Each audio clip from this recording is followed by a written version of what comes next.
परमेश्वर पिता का धन्यवाद करते हैं हम आज इस सुंदर दिन के लिए। और परमेश्वर ने सच में हमें आज अपनी महिमा के लिए और अपने नाम को ऊंचा उठाने के लिए हम सभी को यहाँ पर एकत्रित किया ताकि हम उसके नाम को हम लोग महिमा और उसके नाम को हम आदर दे सके। परमेश्वर का धन्यवाद करते हैं क्योंकि परमेश्वर चाहते भी यही है कि हम उसके नाम को अपने जीवन से ऊंचा उठाए और उसके प्रति हम अपने और अधिक समर्पण को और प्रेम को दिखाएं। क्यों ना हम इस समय में जैसे हम अध्ययन कर रहे हैं वैसे हम आगे की ओर अध्ययन करेंगे और हम इस समय में एक विषय की तरफ ध्यान करेंगे और वो विषय है मसीह की सुगंध। कलीसिया विश्वासी ये मसीह की सुगंध है। इस विषय को हम आज सब मिलकर मनन करेंगे, विचार करेंगे और परमेश्वर क्या चाहता है, हमारी आंखों को जो है वो क्यों खोलना चाहता है और क्या चाहता है कि हम क्या देखें। तो आइए हम लोग इस बात को हम देखेंगे। मसीह की सुगंध। सुगंध मतलब अच्छी खुशबू। सुगंध मतलब अच्छी खुशबू और अच्छी खुशबू जो होती है वो मनुष्यों को अपनी ओर आकर्षित करती है। जैसे हम देखते हैं हर एक वस्तु की, चाहे वो इत्र हो, चाहे वो किसी पेड़ के पत्ते हो, चाहे वो फल हो, चाहे वो फूल हो, वो अपनी एक खुशबू रखते हैं और उसकी खुशबू से हम अनुमान लगा सकते हैं या पहचान कर सकते हैं कि वो कैसा। एक अच्छी खुशबू होती है और एक ऐसी खुशबू होती है जो नापसंद की जाती है। तो हर एक की एक अपनी खुशबू होती है, हर एक वस्तु की या हर एक चीज की अपनी एक खुशबू होती है और हर एक खुशबू जब तक वो है तब तक वो अपनी खुशबू को बना के रखता है। चाहे वो इत्र के एक बोतल के अंदर, एक कंटेनर के अंदर में रखा हुआ इत्र ही क्यों ना हो, चाहे वो फूल ही क्यों ना हो, चाहे वो फल ही क्यों ना हो, चाहे वो पत्ते ही क्यों ना हो, एक अपनी खुशबू को वो बना के रखते हैं, मेंटेन करके रखते हैं, बरकरार करके रखते हैं। हर एक बात की अपनी एक खुशबू होती है और वो उसी खुशबू से वो पहचाने जाते हैं, जाने जाते हैं। उस खुशबू की ओर हम लोग जो है आकर्षित होते हैं। इस प्रकार से अपना एक खुशबू का काम होता है। जब हम दूसरा कुरिन्थियों की पुस्तक को जब हम पढ़ते हैं तो ऐसा क्यों वहां पर लिखा गया है कि हम मसीह की खुशबू है। एक उदाहरण के रूप में मैं इस समय में एक वस्तु लूंगा जिसको मैं कहूंगा इत्र का एक कंटेनर या इत्र की एक बोतल। बोतल के अंदर में इत्र होता है और उस इत्र की जो है अपनी एक खुशबू होती है और वो खुशबू तब होती है जब उस इत्र को बाहर, बोतल से बाहर निकाला जाता है। मैं कुछ इस तरीके से आपके सामने रखूंगा कि हमारे प्रभु यीशु मसीह के अंदर हम ऐसे ही समाएंगे और जब समय आया तब परमेश्वर ने उस खुशबू को अपने अंदर से जो है बाहर निकाला। अब जैसे एक तो उस कंटेनर से निकली हुई, एक तो उस बोतल से जो इत्र की खुशबू निकलेंगी, एक तो वो लोगों को पसंद आएंगी, दूसरों को पसंद आएंगी, या फिर वो दूसरों को नापसंद आएंगे। दोनों में से कुछ भी हो सकता है। वैसे ही ठीक जब हम मसीह की खुशबू है, मैं विश्वास करता हूं कि मसीह की खुशबू यदि है तो वो कदापि नापसंद होने वाली खुशबू हो नहीं सकती। वो व्यक्ति, वो विश्वासी जिसने अपने जीवन को मसीह की खुशबू के समान जो है जिया है और अपने आप को एक खुशबू के समान रखा है, वो कभी भी नापसंद होने वाली खुशबू में से कभी नहीं हो सकता। आइए हम लोग उस वचन को पढ़ते हैं जो हमें मिलता है 2 कुरिन्थियों 2 अध्याय और उसके 14 वचन में। पढ़ते हैं हम लोग उसे। परंतु परमेश्वर का धन्यवाद हो, परमेश्वर का धन्यवाद हो जो मसीह में सदा हमको जय के उत्सव में लिए फिरता है। हमको जय के उत्सव में लिए फिरता है। जय के उत्सव में जो है हमें हमारा परमेश्वर लिए फिरता है। अब हम आगे चलते हैं। और अपने ज्ञान की सुगंध हमारे द्वारा हर जगह फैलाता है। अपने ज्ञान की सुगंध, परमेश्वर अपने ज्ञान की सुगंध हर जगह फैलाता है। आगे, क्योंकि हम परमेश्वर के निकट उद्धार पाने वाले और नाश होने वाले दोनों के लिए मसीह की सुगंध है। और आज इसी विषय पर हम लोग विचार करने वाले। जैसे मैंने आपको बताया कि इत्र का एक बोतल है, बोतल के अंदर में जो इत्र है, वो इत्र जब तक बाहर नहीं आएगा तब तक उस बोतल की अपनी पहचान नहीं हो पाएगी। वैसे ही मसीह की पहचान भी हमारे द्वारा होती है कि हमारा मसीही कैसा है, हमारा मसीही का स्वभाव कैसा है, हमारे मसीही का जो है कार्य कैसा है, हमारे मसीह के अंदर में क्या क्या गुण और क्या क्या बातें पाई जाती है।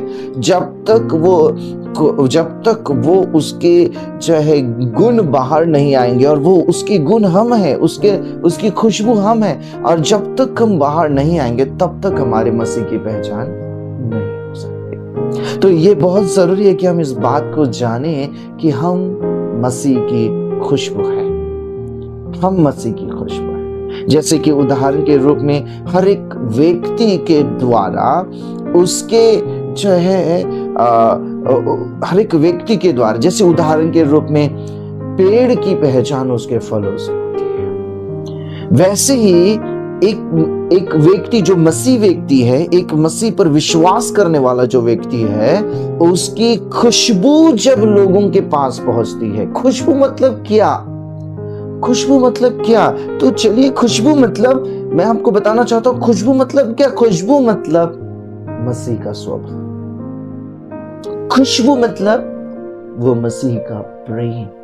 खुशबू मतलब वह बलिदान मसीह का जो उसने मेरे लिए और आपके लिए किया, और हम उस बलिदान को लोगों को बता दें। खुशबू मतलब क्या? परमेश्वर, हमारे मसीह की सामर्थ। खुशबू मतलब क्या? मसीह का जीवन। लोग मसीह को नहीं देखते, लोग हमें देखते हैं, और हमारे जीवन के द्वारा मसीह की पहचान होती है। हमारे जीवन के द्वारा यीशु मसीह की पहचान होती है। यीशु मसीह कैसे है?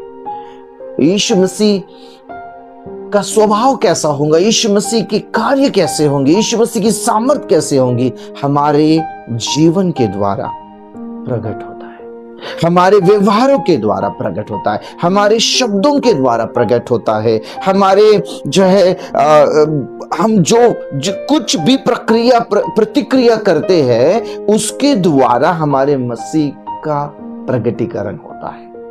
और इसलिए पौलुस जब अपने लोगों को उत्साहित करके कहना चाहता है, तुम्हें पता है तुम क्या हो?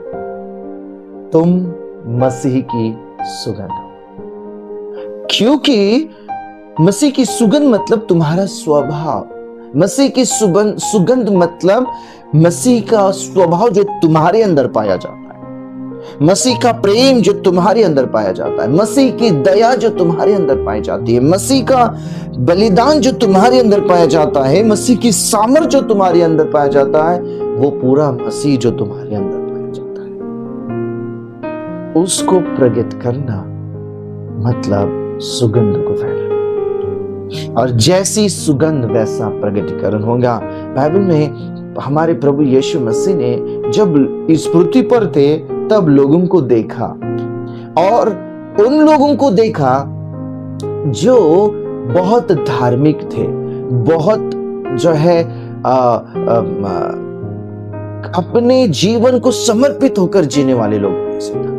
परंतु जब परमेश्वर ने उनके कार्यों की सुगंध ली, उनके स्वभाव की सुगंध ली, उनके जीवन की जब सुगंध जब मसीह के पास में पहुंची, तो मसीह ने उनके विषय में क्या कहा? आइए हम लोग उस वचन को पढ़ते हैं। प्रभु यीशु मसीह कहते हैं, यूहन्ना रचित सुसमाचार उसका 8 अध्याय, हम इस जगह में वापस जरूर आएंगे। यूहन्ना रचित सुसमाचार उसका 8 अध्याय और उसका 42वां वचन। ये वचन प्रभु यीशु मसीह के द्वारा उन धार्मिक अगुवों के लिए कहा गया है जिनका जीवन लोग देखने के बाद में कुछ और पाते हैं और मसीह देखने के बाद में कुछ और पाता है। आइए हम लोग पढ़ेंगे। यीशु ने उनसे कहा, यदि परमेश्वर तुम्हारा पिता होता, यदि परमेश्वर तुम्हारा पिता होता तो तुम मुझसे प्रेम रखते, क्योंकि परमेश्वर का स्वभाव है प्रेम रखना, परमेश्वर का स्वभाव है दया करना, परमेश्वर का स्वभाव है अनुग्रह करना, परमेश्वर का स्वभाव है चिंता करना। तो अगर तुम्हारे अंदर तुम्हारा पिता परमेश्वर होता तो तुम उसके गुणों को प्रकट करते, उसके स्वभाव को प्रकट करते, उसके चरित्र को प्रकट करते, उसकी बातों को प्रकट करते, उसके जीवन को प्रकट करते।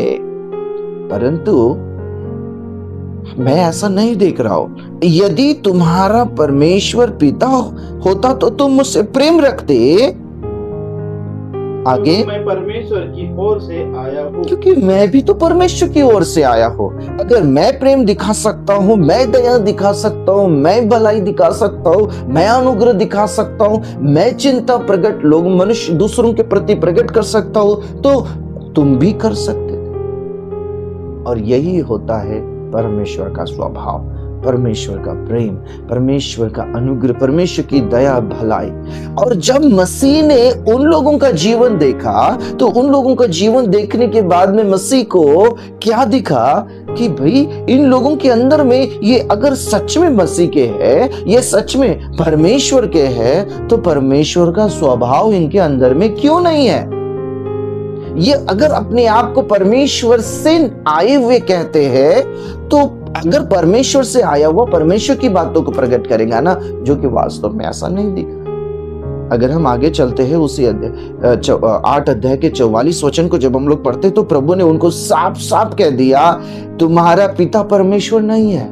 क्या कहा? मैं आपसे नहीं आया, हाँ, परंतु उसी ने मुझे भेजा है। हाँ, तुम मेरी बात क्यों नहीं समझते? 8 अध्याय 44वां वचन। अब तुम अपने पिता शैतान से हो। तुम अपने पिता, प्रभु ने उनके स्वभाव, उनके चरित्र, उनके गुणों को देखकर साफ साफ बोल दिया, तुम्हारे अंदर लड़ाइयां है, तुम्हारे अंदर झगड़े हैं, तुम्हारे अंदर बैर है, तुम्हारे अंदर में क्षमा न करने की भावना है, तुम्हारे अंदर में कई प्रकार की ऐसी बातें हैं, लालच है, लालसाई है, झूठ है, हत्याई करने की भावना तुम्हारे अंदर में, और तुम कहते हो तुम परमेश्वर से हो। ये हो नहीं सकता, ये सारा स्वभाव किसी और का है। और इसलिए प्रभु यीशु मसीह कहते हैं, तुम अपने पिता शैतान से हो। तुम्हारा ओरिजिनल जो पिता है वो शैतान है। क्यों? क्योंकि ये सारे गुण जो है वो शैतान के अंदर पाए जाते हैं, और शैतान के अंदर में हत्या करना, झूठ बोलना, गलत लालसाओं को रखना, बुरी लालसाओं को रखना, और जो है कई प्रकार की गलत झगड़ों को, फसाद को, और कई प्रकार की बातों को जो है तैयार करना, क्रोध करना, क्षमा न करना, ये स्वभाव शैतान का है। और ये शैतान का स्वभाव है और ये स्वभाव अगर तुम्हारे अंदर दिख रहा है तो तुम किसकी सुगंध फैला रहे हो? तुम उस शैतान की सुगंध फैला। इसलिए प्रभु यीशु मसीह ने कहा कि तुम अपने पिता शैतान से हो और अपने पिता की लालसाओं को पूरा करना चाहते हो। और तुम उसकी लालसाओं को पूरा करना चाहते हो। आरंभ से हत्यारा है, वह आराम से हत्यारा है और सत्य पर स्थिर न रहा। सत्य तो वो बोल ही नहीं सकता, क्योंकि सत्य उसमें है ही सत्य उसके अंदर में है ही नहीं। जब वह झूठ बोलता है अपने स्वभाव ही से बोलता, उसके स्वभाव के अंदर में झूठ पाया जाता है, इसलिए वो अपने बाहर भी निकालता है तो झूठ ही निकालता है, क्योंकि वह झूठा है, झूठ का पिता है। और वो उस झूठ का पिता भी है। जिस झूठ को तुम लोग बोलते हो, इसका मतलब वो तुम्हारा पिता है। कई बार हम लोग इस बात को नहीं समझ पाते। क्यों पौलुस इस बात को कहता है तुम मसीह की सुगंध हो। मसीह की सुगंध मतलब मसीह का स्वभाव। मसीह का स्वभाव तुम्हारे अंदर में है, मसीह के गुण तुम्हारे अंदर में है, मसीह का चरित्र तुम्हारे अंदर में है, मसीह का चाल चलन तुम्हारे अंदर में है। और जब एक व्यक्ति अपने आप को मसीह का कहता है तो वो कंप्लीट मसीह के बातों से भरा हुआ होना चाहिए। और क्यों? क्योंकि जब हम इस पृथ्वी पर भेजे गए हैं तो हमारे जीवन से उस मसीह की पहचान होगी। याद रखना, अगर हमारे जीवन से अच्छी खुशबू आ रही है तो हमारे जीवन के पास लोग आएंगे, चाहे वो हमारे घर के हो, चाहे वो बाहर के हो, चाहे वो पड़ोस के हो, चाहे वो हमारे दूर के हो, चाहे वो हमारे शत्रु हो, चाहे वो हमारे, अगर कोई भी ऐसा व्यक्ति हो, अगर हमारे अंदर से अच्छी खुशबू आ रही है तो लोग अच्छी खुशबू के पास जाते हैं, अच्छी खुशबू के पास जाते हैं। अच्छी खुशबू अपनी एक पहचान छोड़ जाता है, अच्छी खुशबू अपनी एक छाप छोड़ जाता है, अच्छी खुशबू अपना एक अलग अस्तित्व बनाकर जाता है। अगर हम मसीह के हैं तो हम अच्छी छाप छोड़कर जाएंगे, अपना एक अलग अस्तित्व बनाकर जाएंगे, लोग हमारे पास आएंगे। क्यों? क्योंकि अच्छी खुशबू है, अच्छा चरित्र है, अच्छा जीवन है, अच्छा स्वभाव है, अच्छे गुणों से भरे हुए हैं। 100% लोग हमारे पास खींचे आएंगे, या हम किसी के पास जाएंगे तो वो हमारे ओर खींचे आएंगे। यही होता है मसीह की सुगंध, यही होता है मसीह की सुगंध। इसलिए पौलुस ने कहा हम मसीह की सुगंध है। एक बार किसी कंटेनर से सुगंध अगर बाहर निकली, चाहे वो घर के अंदर हो, चाहे वो घर के बाहर हो, चाहे वो अब किसी भी जगह पर हो, तो सुगंध जो घर के अंदर है, सुगंध वही बाहर मिलेंगी, सुगंध वही आप काम करने जा रहे हो उस जगह मिलेंगी। मतलब एक ही सुगंध व्यक्ति लेकर चलता है। सुगंध कभी बदलती नहीं है, वो सुगंध कभी बदलती नहीं है। मतलब यह कि जिस व्यक्ति ने मसीह को धारण कर लिया, जिस व्यक्ति ने मसीह को पहन लिया, जिस व्यक्ति ने अपने आप को मसीह की सुगंध कह दिया है, इसका मतलब यह कि अब वो व्यक्ति चाहे किसी भी क्षेत्र में चला जाए, चाहे वो अपने घर में होगा तो घर के लोगों को आकर्षित करेगा, अगर वो बाहर होगा बाहर के लोगों को आकर्षित करेगा, अगर वो अपने कामों में होगा कामों के क्षेत्र में लोगों को आकर्षित करेगा। क्योंकि सुगंध का काम होता है अपनी एक अलग अस्तित्व को और अपनी एक अलग पहचान बनाना। यही होता है जब हम कहते हैं सुगंध है, हम मसीह की सुगंध है। सुगंध बदलती नहीं। अगर आज मेरा स्वभाव मेरे घर में जो है कुछ और है तो बाहर कुछ और नहीं होगा। मेरा स्वभाव मेरे कार्यक्षेत्र में कुछ और नहीं होगा। मेरा स्वभाव मेरे घर में जो है वही मेरा स्वभाव बाहर होगा, जो बाहर है वही मेरा कार्यक्षेत्र में होगा। चाहे मैं किसी भी जगह में क्यों ना चला जाऊं, मेरा स्वभाव एक जैसा होगा। यही होता है मसीह की सुगंध का सही अर्थ। यही होता है मसीह की सुगंध का सही काम कि मेरा स्वभाव कभी भी नहीं बदलेगा। मेरे स्वभाव में घर के अंदर में प्रेम है तो बाहर में भी प्रेम होगा। मेरे स्वभाव में घर के अंदर में दया है, बाहर भी दया होंगी। मेरे स्वभाव में घर के अंदर क्षमा है तो बाहर में भी क्षमा होंगे। ये होता है मसीह की सुगंध। ऐसे होते हैं मसीह की सुगंध को फैलाने। प्रभु का वचन क्या कहता है? हम नाश होने वाले और उद्धार पाने वाले और नाश होने वाले दोनों के लिए हम सुगंध हैं। Hallelujah, hallelujah. सच में जब हम इस बात को समझने की कोशिश करते हैं तो उद्धार पाने वाले मतलब कौन? उद्धार पाए वे लोग जिन्होंने मसीह यीशु को अपने जीवन में ग्रहण किया। मेरे साथ में उनके साथ में, मैं उनके साथ में या वो मेरे साथ में जिस प्रकार के जो है व्यवहार को करेंगे, वो व्यवहार यही होगा कि मैं अब एक जैसा रहूंगा। चाहे मेरे कलीसिया के लोगों के साथ, चाहे मैं मेरे घर के लोगों के साथ, चाहे नाश होने वाले मतलब वे लोग जो आज शैतान के जो है कब्जे में पाए जाते हैं, अंधकार में पाए जाते हैं, उन लोगों के लिए वचन कहता है। जब हम लोग कुरिन्थ की पुस्तक में आते हैं तो वचन कहता है, दूसरे कुरिन्थ की पुस्तक में, उद्धार पाने वाले। एक विश्वासी दूसरे विश्वासी से, एक सदस्य दूसरे सदस्य से, जी हाँ, एक जैसा व्यवहार करता है। ठीक वैसा ही व्यवहार वो जब नाश होने वाले लोगों के बीच में जाता है, वैसा ही व्यवहार होता है। उसके व्यवहार में बदलाव नहीं होता, उसके व्यवहार में फर्क नहीं हो सकता। आज ठीक ऐसा ही हो रहा है।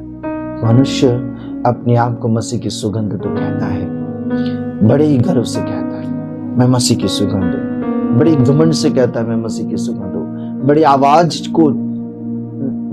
आवाज को करके कहता है मैं मसीह की सुगंध हूं। परंतु वास्तव में वो विश्वासियों के बीच में अलग, अविश्वासियों के बीच में अलग, नाश होने वाले लोगों के बीच में अलग व्यवहार करता है।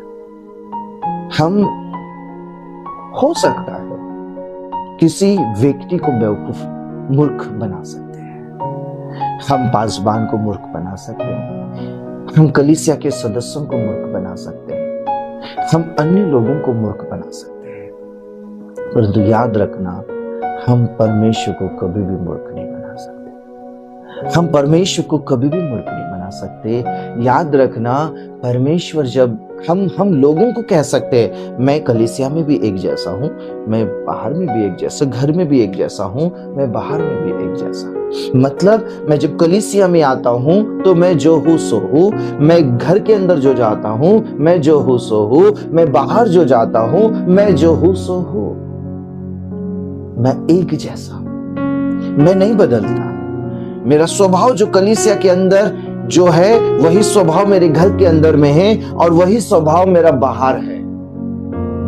जी हाँ, हम अपने कलीसिया के लोगों को मूर्ख बना सकते हैं। हम जो है अपने जो है घर के लोगों को मूर्ख बना सकते हैं, या फिर हम अपने जो है उन लोगों को जो बाहर है उन्हें मूर्ख बना सकते हैं। परंतु याद रखना, परमेश्वर को हम मूर्ख नहीं बना सकते, क्योंकि हमारा परमेश्वर भी हमारी खुशबू ले रहा है। हमारी जो खुशबू है वो हमारा परमेश्वर भी ले रहा है। और याद रखना, हमारी खुशबू क्या उसको अच्छी लगेगी या उसको अच्छी नहीं लगेगी, क्या वो उस खुशबू से प्रसन्न होगा या प्रसन्न नहीं। हाँ, हम एक दूसरे को जरूर मूर्ख बना सकते, परंतु याद रखना, हमारा स्वभाव, हमारा चरित्र, हमारा उठना, हमारा बैठना, हमारा बोलना, हमारा व्यवहार, हमारी प्रतिक्रिया सब परमेश्वर की तो देख रहा है। हम सोचते हैं हम कलीसिया में ऐसा व्यवहार करेंगे, हम एक अलग व्यक्ति के रूप में प्रकटीकरण करेंगे, हम घर के अंदर एक अलग व्यक्ति के रूप में, हम बाहर जाएंगे नाश होने वालों के बीच में एक अलग व्यक्ति के रूप में। अगर हम ऐसा प्रगटीकरण कर रहे हैं तो मैं आपको ये कहना चाहता हूं कि हम धोखा मूर्ख एक दूसरे को बना सकते पर परमेश्वर को नहीं बना सकते, क्योंकि परमेश्वर भी हमारी खुशबू को ले रहा है। और वो खुशबू अगर उसे पसंद आई तो याद रखना, उस खुशबू को वो अपने लिए रखेगा, अपने पास रखेगा। और यदि वो खुशबू उसे पसंद नहीं आई तो वो उसे बाहर भी कर सकता है, वो उससे हट भी सकता है या उसे हटा भी सकता है। याद रखना, हमारा स्वभाव, हमारा चरित्र, हमारे गुण, हमारी बातें, हमारा व्यवहार, हमारा मसीह का है कहना ऐसा हो कि हमारा परमेश्वर खुश हो सके। परमेश्वर को प्रकट करना, मसीह को प्रकट करना, यह हमारे लिए बहुत जरूरी है, बहुत जरूरी है। मेरे प्रियो, मैं आज आपको बताना चाहता हूं कि हम परमेश्वर के लोग हैं। परमेश्वर क्या चाहते पता है? परमेश्वर चाहते कि हर जगह खुशबूदार वातावरण हो, हर जगह। पता है, प्रभु यीशु मसीह का बलिदान क्या था? वो बलिदान नहीं था, बल्कि वो मेरा और आपका नया जन्म का स्थान था। वो सिर्फ बलिदान नहीं था, वो मेरा और आपका जन्म का स्थान था। जिस प्रकार से एक कंटेनर को दबाया जाता है और उसके अंदर से सब जो अंदर है वो बाहर निकलता है, मेरे परमेश्वर ने मसीह को ऐसे ही मेरे लिए और आपके लिए दबाया। वो बलिदान हुआ और उसमें से बाहर मैं और आप निकले। मेरे प्रियो, अगर हम सच में अंदर से बाहर निकलते हैं तो मैं और आप उसके हैं तो उसी को प्रकट करेंगे। अगर मैं मसीह का हूं तो मसीह को प्रकट करूंगा। पौलुस ने कहा, जब तक मैं जीवित हूं तब तक मसीह को प्रकट करूंगा। आइए मेरे प्रियो, हम अपने आप को प्रभु के हाथों में देकर प्रभु से कहेंगे कि हे परमेश्वर, हे मेरे प्रभु, मैं अपने आप को आपके हाथों में देता हूं। और प्रभु, आप जैसा चाहते हैं कि मैं आपकी खुशबू को फैलाऊं, आप वैसी प्रार्थना करें। मैं भी आपके लिए प्रार्थना करूंगा, मैं अपने लिए भी प्रार्थना करूंगा, क्योंकि प्रभु चाहते कि हम मसीह के जैसे बने, मसीह के जैसे बने। आइए हम प्रार्थना करेंगे। धन्यवाद प्रभु, धन्यवाद मेरे परमेश्वर, धन्यवाद मेरे परमेश्वर।